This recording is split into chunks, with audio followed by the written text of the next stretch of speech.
হিন্দুরা মুসলমানকে মারে এটা ভুল ধারণা, খ্রিস্টানরা মুসলমানকে ঘৃণা করে এটা ভুল ধারণা, ইহুদিরা মুসলমানকে ঘৃণা করে এটা ভুল ধারণা। ভুল ধারণা হয়েছে, আমরা সবচেয়ে সঠিক ধারণা হচ্ছে আমরা মুসলমানকে ঘৃণা করি, মুসলমানকে আগে বাড়তে দিই না, মুসলমানকে ক্ষতি করি, মুসলমানকে ধ্বংস করার পরিকল্পনা করি শুধু নিজের স্বার্থের কারণে, নিজের রাজনৈতিক স্বার্থের কারণে, নিজের পরিবারের স্বার্থের কারণে, নিজের অট্টালিকা জোড়ানোর স্বার্থের কারণে। প্রায় 1000 অধিকের বছর শাসন করছে, প্রায় 63,000 মানে 90,000 মধ্যে 63,000 এই ধর্মীয় প্রাণ মুসলমান আলেম উলেমায়ে কেরাম এই দেশের জন্য স্যাক্রিফাইস করছে। আর এই ভারতবর্ষে ইংরেজদের তাড়ানোর জন্য বা ব্রিটিশদের বিরুদ্ধে যদি সর্বপ্রথম কেউ আওয়াজ তোলে সেটা হচ্ছে মুসলমান। যত জাতীয় যেই আমাদের যে স্বাধীনতার ক্ষেত্রে যেই প্যাট্রিয়টিক সংগুলি মানে গানগুলি আসলে, ঠিক আছে, এটি বেশিরভাগ অধিকাংশই মুসলমানদের দ্বারা লেখা, মুসলমান কবির দ্বারা লেখা। আপনারা অনেকেই জানেন বিদ্রোহ কবি নজরুল ইসলাম থেকে শুরু করে আরও অনেক আছে, ইকবাল হোসেন থেকে অনেক আছে, ঠিক আছে। যাক, এই বিষয়ে আমি যাই না। তাইলে 1000 বছরের অধিক যদি এই দেশ স্বাধীন করা হয়, মুসলমানের মানে স্বাধীন করছে বা এই ক্ষমতায় বহাল রাখছে, ইভেন স্বাধীনতা সংগ্রামে ইংরেজের 200 বছর রাজত্বকালে তাকে মুক্তি পাওয়ার জন্য সবচেয়ে আগে যদি কেউ মানে সংগ্রাম করে ইংরেজদের বিরুদ্ধে, সেটাও মুসলমান। এখনও ইন্ডিয়ান গেটে, ভারতীয় যে গেট আছে, গেটের মধ্যে 92,000 থেকে 63,000 মুসলমানের নাম জড়িত আছে। কিন্তু প্রশ্ন হচ্ছে, তারপরও আজকের দিনে এই ভারতবর্ষে আমাদের মুসলমানদের কোনো আইন পাইতেছে না, কোনো বিচার পাইতেছে, কোনো শাসন ব্যবস্থা পাইতেছে না, কোনো অধিকার পাইতেছে না। প্রতিনিয়তই যেখানে যায় ধর্মীয় সুশ্রী দিয়ে এসে আমাদের উপর অত্যাচার করা হয়, আমাদের উপরে নির্মমভাবে লজ্জিত করা হয়, হিংসা করা হয়, আমাদেরকে বিভিন্নভাবে কটূক্তি করা হয়। আমরা পাকিস্তানি বাংলাদেশি যে ধরনের কটূক্তি করা হয়, দেখেন এর মূল কারণ কি? এর মূল কারণ আমরা সবচেয়ে আগে এটা টোকাই দিব। কারণ যত নেতা, যত মন্ত্রী এই ত্রিপুরা রাজ্যে কিংবা এই ভারতবর্ষে মুসলমান নাম দিয়ে সেরা তাদের ক্ষমতা দখল করে, তারা মুসলমানের আবেগ নিয়ে খেলা করে, তারা মুসলমানদের চিন্তা ধারণা নিয়ে খেলা করে, তারা সবসময় আমাদেরকে আমাদের জাতিটাকে ধোঁকা দিয়ে আইতেছে। কী কারণে? গত পরশুদিন একটা আমাদের ত্রিপুরা রাজ্যে যে কোনো কোন পার্টির জানে না যদিও, বা হয়তো সামাজিকভাবে ওনারা গেছেন, ঠিক আছে, ওনারা বক্তব্য দিতেছে যদি ত্রিপুরা রাজ্যে ওনারা ক্ষমতা আইয়ে ওইলে প্রত্যেক বছর 10 জন হজ যাত্রার জন্য তারা নিব ফ্রি। 10 জন ব্যক্তিকে সারা ত্রিপুরা রাজ্য থেকে হজ করাইব তারা ফ্রি। আমার প্রশ্ন হয়েছে, প্রতি বছর 10 জন হজ করানোর আপনাদের দরকার কি? আপনাদের প্রতি বছর হজ করানোর দরকার কি? আপনার তো দরকার নাই। যা যদি ক্ষমতা থাকে মক্কা মদিনায় যায় হজ করা তো আমার প্রয়োজন মনে করি না, যদি আপনার ক্ষমতা না থাকে। ইসলামও এই কথা কইছে না। ইসলাম কইছে যদি আপনার ক্ষমতা থাকে, আপনার অ্যাবিলিটি থাকে, ক্ষমতা থাকে, আপনার অর্থের বল আছে, আপনার সৎ উপার্জন করেন, তাইলে আপনি নিজের টাকায় হজ করতে যান। সরকারের টাকা আপনারা ক্ষমতা আইলে 10 জনকে হজ করাইবেন, সেটা তো একদম নিম্ন মানসিকতার একটা পরিচয়। হ্যাঁ, তবে এই কথা বলেন, যদি আমরা ক্ষমতা আই আমাদের সংখ্যালঘু মুসলমানদেরকে 10 জন প্রত্যেক বছর সারা ত্রিপুরা রাজ্য থেকে চিহ্নিত করে সেটা আমরা IPS IFS এর জন্য আমরা তৈরি করে সেটা পাঠামু। আমি কইতাছি এই ধরনের নেতারা আমাদের এই সমাজকে, আমাদেরকে প্রতিনিয়ত বোকা বানাইছে, তাদের ক্ষমতা তারা চাইতেছে।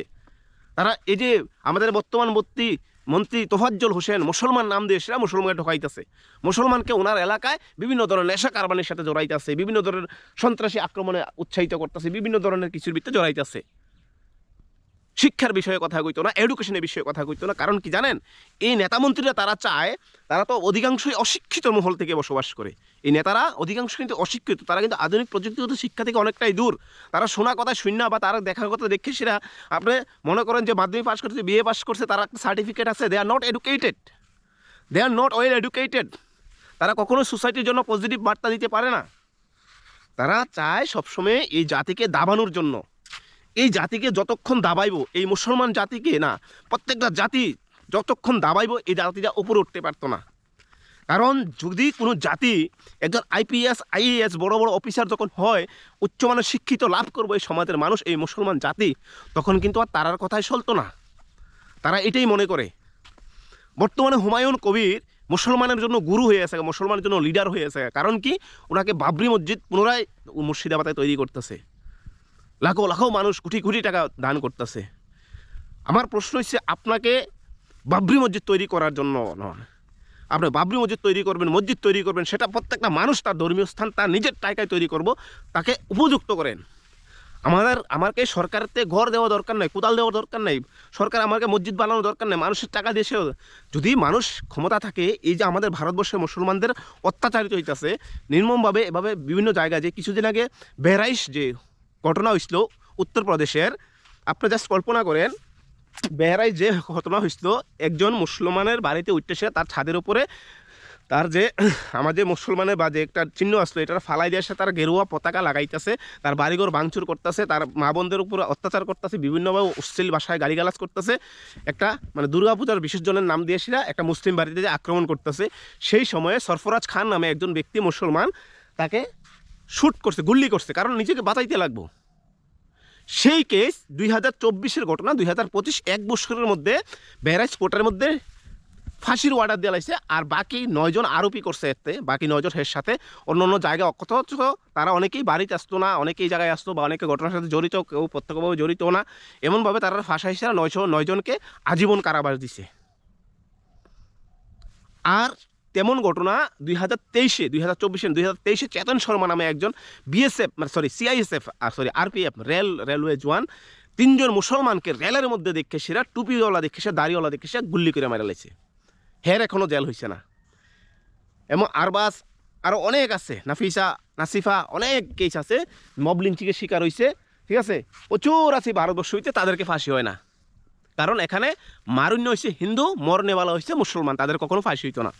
আর যদি মরনেওয়ালা হিন্দু হয়, মারনেওয়ালা মুসলিম হয়, তাহলে তুরন্ত 1 বছরও লাগে না, তাকে ফাঁসির ব্যবস্থা করা হয়। কারণ এটার কারণ হচ্ছে আমাদের উপরের মহলে শক্ত মানুষ নাই, আমাদের অ্যাডমিনিস্ট্রেশনে আমাদের কমতি আছে, আমাদের সংবিধান সম্পর্কে আইন জানা নাই, আমার কনস্টিটিউশন সম্পর্কে অধিকার সম্পর্কে জানা নাই। একটা সময় 1500 খ্রিস্টাব্দ 1400 খ্রিস্টাব্দে এই মুসলমান সারা বিশ্ব রাজ করছে, এই মুসলিম সারা বিশ্ব রাজ করছে। আমরা যদি দাবি করি আমরা সেই বংশধর, সেই মুসলমানের বংশধর, তৎকালীন সময় তারা বিজ্ঞান প্রযুক্তিবিদ্যাকে তারা করছে। আপনি যে বাবরের নামে আজকে মসজিদ করার স্বপ্ন নিতেছেন, সেই বাবরের কন্ট্রিবিউশন কী আসলো, সেই বাবর কী করছে মুসলমানের জন্য? সেই বাবর তৎকালীন সময়ে সে টেকনোলজির মাধ্যমে ভারতের ভিত্তি আক্রমণ করে সে জিতছে। তৎকালীন সময়ে তারা টেকনোলজি চিন্তা ধারণা করত। আজকে সেই বাবর মোগল সাম্রাজ্য দেওয়া অর্থ দিয়ে সেরা যে মোগল সাম্রাজ্যের দেওয়াকৃত যে সম্পদ দিয়ে সে আজকে ভারতবর্ষকে মানুষ সারা বিশ্বের দরবারে চেনে, সেটা অস্বীকার করার কিছু নাই। কারণ তারা মুঘল সাম্রাজ্য যারা আসলো, তারা আধুনিক প্রযুক্তিগত শিক্ষার দিকে, বিজ্ঞানকে, সায়েন্সকে তারা আপনাইছে, অ্যাকসেপ্ট করছে, তারা প্রজন্মকে সঠিক দিশা নিয়েছে। এই কারণে তাদের ইতিহাস আদৌ মোছা সম্ভব হয়েছে না এই ভারতবর্ষের বুকে, না পৃথিবীর বুকে। তাইলে কেন আমার প্রশ্ন হয়েছে, এই নেতারা কে আইয়া কইব আমাকে, আপনারা যদি আমাকে ভোট দেন, এই আপনার জন্য মাদ্রাসা বানাই দিব, মাদ্রাসা এই করে দিব, মাদ্রাসা বানাই দিব, হজে নেওয়া হইব। হজ তো হচ্ছে যাদের ব্যক্তিগত ব্যাপার, সরকারকে টাকা খরচা করে হজে যাইব। যদি আপনার ক্ষমতা না থাকে আপনারা না যাইবেন, দ্যাটস অল। আপনি কথা কন যে প্রত্যেক বছর আমরা সারা ত্রিপুরা রাজ্যতে চুজ করে সেটা যারা হাইলি এডুকেটেড, ওয়েল এডুকেটেড, তাদেরকে আমরা আইপিএস, আইএফএসের জন্য তৈরি করামু, সম্পূর্ণ খরচা দিয়ে সেটা কোচিং করামু, তারা যাতে আগামী দিনে ভবিষ্যতে বড় বড় অফিসার হয়। না, আমরা তাদেরকে কখনোই অ্যাকসেপ্ট করতাম না। অ্যাকসেপ্ট করি যদি কই আমাদেরকে একটা কোদাল দেওয়া হইব আমরা খুশি, আমাদেরকে গড় দেওয়া হইব আমরা খুশি, আমাদেরকে লেফটিন দেওয়া হইব আমরা খুশি, আমাদেরকে কাজের ব্যবস্থা, মানুষের বাড়িতে মজুরি খাটার ব্যবস্থা করবে, সেটা আমরা খুশি। আর কতদিন এইভাবে এই মুসলমান জাতিকে দাবাইবেন? আর কতদিন এই মুসলমান জাতিকে এইভাবে ধ্বংস করবেন? এই নেতামন্ত্রীরা সবসময় আমাদেরকে এইভাবেই শেষ করতেছে, ধ্বংস করতেছে। যার কারণে আজকের দিনও এখন যে আমি কথা কইতেছি, আজকের দিনও ভারতবর্ষের কোথাও না কোথাও কোনো মুসলমান বিনা অপরাধে, বিনা কারণে নির্যাতন হইতেছে। আমরা সবসময় চাই, আমি একজন মুসলমান হিসেবে আমি চাই কি তা আমার জাতিটাকে উন্নয়ন করতে, না এটা আমাদের চিন্তাধারার বাইরে।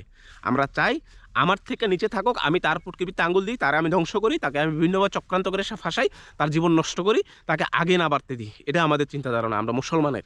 তাই অন্য জাতির বিরুদ্ধে ধারায় সেটা অন্যরা ক্ষতি করতেছে, এটা ভুল ধারণা। হিন্দুরা মুসলমানকে মারে, এটা ভুল ধারণা। খ্রিস্টানরা মুসলমানকে ঘৃণা করে, এটা ভুল ধারণা। ইহুদিরা মুসলমানকে ঘৃণা করে, এটা ভুল ধারণা।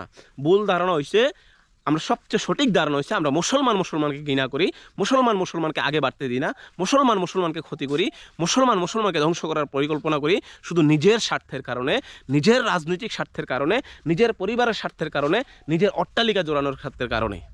কারণ যদি তোফাজ্জল হোসেনের মতন একজন বিধায়ক এই রাজ্যে ক্ষমতা থাকাকালীন ওনার ধর্মীয় পবিত্র স্থানের ভিতরে নামাজ পড়তে দেওয়া হয় না, ওনার কথা বলার হিম্মত নাই, একজন এমএলএ, বর্তমান এমএলএ যেই ব্যক্তি ধর্মীয় পবিত্র স্থানে, ওনার ধর্মীয় পবিত্র স্থানে যদি কথা মানে বলার, আমি তো কোনো ধর্মের বিরুদ্ধে কথা কইতাছি না, একটা পবিত্র স্থানে নামাজ পড়তে দিব, সেই জায়গায় দ্বারা ওনার হিম্মত হয়েছে না একটা কথা বলার জন্য, সেই মুসলমান সেই নেতাদের পেছনে আপনারা দৌড়ান শুধু সামান্য ক্ষমতার লোভে, সামান্য স্বার্থের লোভে।